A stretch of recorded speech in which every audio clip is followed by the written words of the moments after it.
Hey everyone, welcome back to RSQ. Today we are doing a preview and predictions of Horizon Zero Dawn's newest DLC, The Frozen Wilds. So before we get into anything, let's just run this bad boy, then we'll break it down.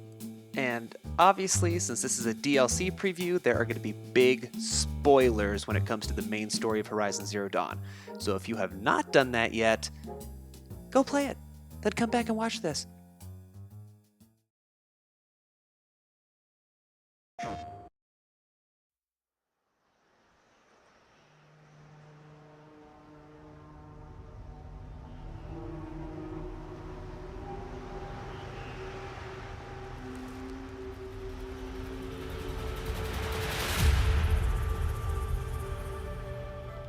Few dare trespass here.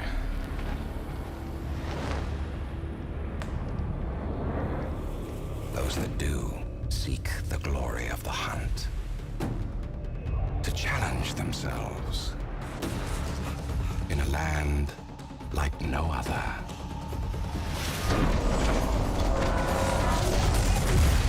But they never find glory, only death. I'm not here for glory. I'm here for the mountain. For answers. Then you must face the beast that guards it.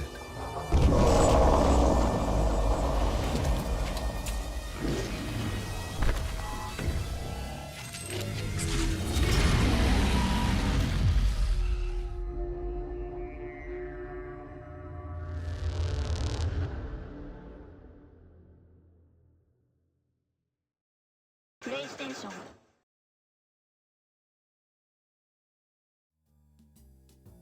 Hype, hype, hype, hype, hype! Alright, let's pick this thing apart. Firstly, most of what we know that's confirmed was told to us by Hermen Hulst of Guerrilla Games at the PlayStation Live booth at E3. To paraphrase, he said that this is a really substantial DLC. It's got a beefy, good-sized map, it has new challenges, quests, settlements, and weapons, so that is pretty boss. He said, "We start with a new territory, a new realm. We go across the northern mountain range to the territory of the Banuk, the tribespeople of the Banuk." To make a prediction right quick, I would have to say that this screenshot right here is most likely going to be Ben-Ur, which is the heartland of the Banuk people, which is located near the Yellowstone Glacier in Wyoming. And I'd have to say, these geysers are pretty good evidence that that's going to be the case. Hermen also said that we are going to learn more about the culture in reference to the Banuk people, which I'm really looking forward to because in the game, they're really, really interesting. They have this kind of different connection with the machines that's less of a hostile one and more of sensing their energy, living alongside with and in tandem with the machines. But if machine hugging really isn't your thing, no worries, because Hermen also said that Aloy has heard whispers about some deep secrets that are buried. She also hears about this ferocious new machine threat that is out there, and those new baddies aren't just going to dismantle themselves. When asked how much the DLC is going to have to do with the main vanilla story of Horizon Zero Dawn, the response was essentially saying this is a new chapter in the journey of Aloy, which in my mind means that we might not be dealing with the original story with Hades and the corruption anymore, but moving on into similar areas more concerning Gaia. Now this is where my predictions start to kick in. Number 1, this mountain has an eerie resemblance to that of Devil's Tower, which is also in Wyoming. Along with the two aesthetically looking the same, Devil's Tower is also made of igneous rock, which is formed through the cooling and solidification of liquid hot magma, or lava. Though its origins are still debated, many believe that the tower is the remnants of what was once a large explosive volcano. Add the fact that Aloy's journey happens 1,000 years after our present day, this sucker might have woken up and started going to work. This makes these two being one and the same even more likely. And it goes even deeper. In Native American culture, which Horizon heavily pulls from, it absolutely begs mentioning the tower's name is the Bear's Lair, or Home of the Bear.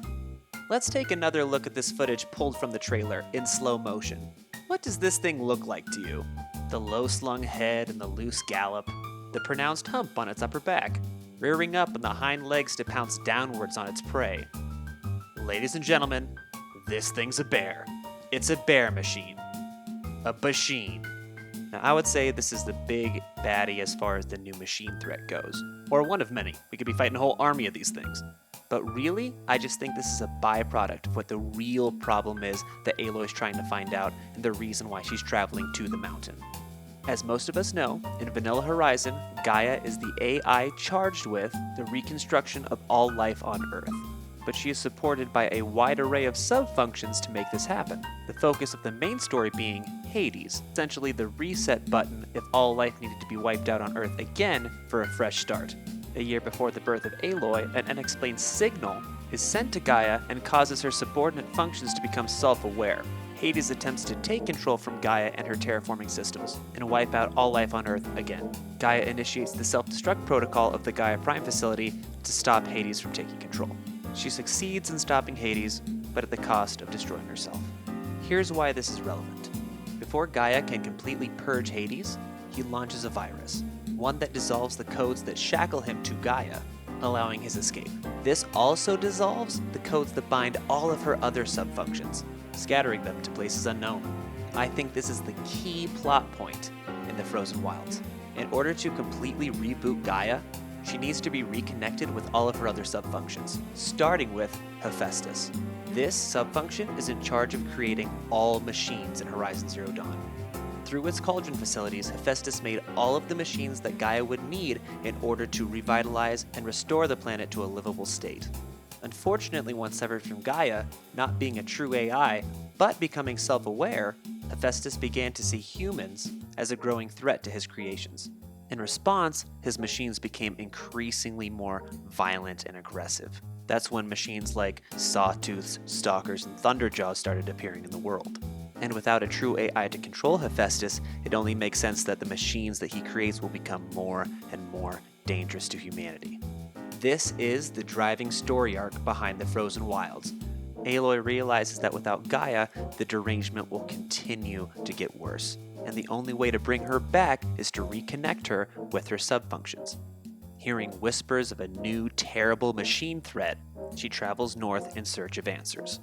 Stopping these new machines will be our immediate mission, but our true reason for being there is to connect Hephaestus with Gaia once more to begin the process of rebooting her. And if you needed any more evidence as to why this all ties together, in Greek mythology, not only is Hephaestus the god of metallurgy and blacksmithing, but also volcanoes. Game, set, match. I think this is a fantastic plot device for future DLCs. Aloy has to go out, track down, and reclaim Gaia's sub-functions to eventually bring her back to life. I can totally see a future where Aloy has to go out to the ocean to reclaim Poseidon and see what kind of huge machines are created there. Or even the possibility that Apollo was not totally wiped out and somehow, someway, the Earth's history and technology is preserved somewhere just waiting for Aloy to claim it. I cannot wait for this DLC. It seems now more than ever that we are just scratching the surface of what this world really has to offer us. And with that, our journey comes to an end. If you'd like to see more content like this, hit the like button. And if you want even more Horizon in your life, hit subscribe. Do you have any theories about the Frozen Wilds? Let us know in the comments down below. And until next time, thanks for watching and keep questing.